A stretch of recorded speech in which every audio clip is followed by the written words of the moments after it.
ஓசூர் அருகே கோவிந்த அக்ரஹாரம் கிராமத்தில் புரட்சி தலைவி செல்வி ஜெயலலிதா அவர்களின் பிறந்த நாளை முன்னிட்டு சுத்திகரிக்கப்பட்ட குடிநீர் திறப்பு விழாவை முன்னாள் அமைச்சர் பாலகிருஷ்ண ரெட்டி அவர்கள் தொடங்கி வைத்தார்.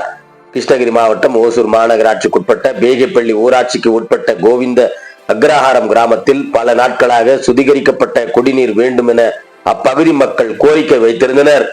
இதன் அடிப்படையில் நீண்ட நாட்கள் கோரிக்கையை நிறைவேற்றிய முன்னாள் ஊராட்சி மன்ற தலைவர் அருண்குமார் அவர்களின் சொந்த நிதியில் புரட்சி தலைவி முன்னாள் முதலமைச்சர் செல்வி ஜெயலலிதா அவர்களின் 78வது ஆண்டு பிறந்த நாளை முன்னிட்டு சுமார் 6,30,000 மதிப்பீட்டில் சுத்திகரிக்கப்பட்ட புதிய குடிநீர் திறப்பு விழாவை அனைத்திந்திய அண்ணா திராவிட முன்னேற்ற கழகத்தின் முன்னாள் அமைச்சருமான இந்நாள் மேற்கு மாவட்ட கழக செயலாளருமான பாலகிருஷ்ண ரெட்டி அவர்கள் ரிப்பன் வெட்டி பொதுமக்கள் பயன்பாட்டிற்கு குடிநீரை தொடங்கி வைத்தார்.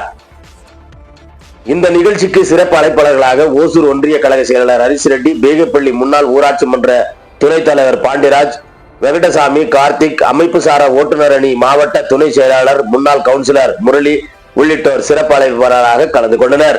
பொதுமக்கள் பயன்பாட்டிற்கு சுத்திகரிக்கப்பட்ட குடிநீர் தொடங்கி வைத்தனர். மேலும் இந்த நிகழ்ச்சியில் சுரேஷ், ராஜா, கிருஷ்ணா, மஞ்சு, சுப்பிரமணி, ரமேஷ், நாகராஜ், தேவா, கீர்த்தி, அங்கமுத்து, வெங்கடசாமி உட்பட பலர் கலந்து கொண்டனர். இந்த நிகழ்ச்சியில் கலந்து கொண்ட அனைவருக்கும் புரட்சி தலைவி செல்வி ஜெயலலிதா அவர்களின் பிறந்த நாளை தொடர்ந்து சிறப்பான அன்னதான நிகழ்ச்சியும் நடைபெற்றது. அன்னதான நிகழ்ச்சியினை கிருஷ்ணகிரி மாவட்டம் தனியார் தண்ணீராரி உரிமையாளர் சங்கத்தின் மாநில துணை செயலாளருமான மாவட்ட செயலாளர் சீனிவாச ரெட்டி அவர்கள் தொடங்கி வைத்தார்.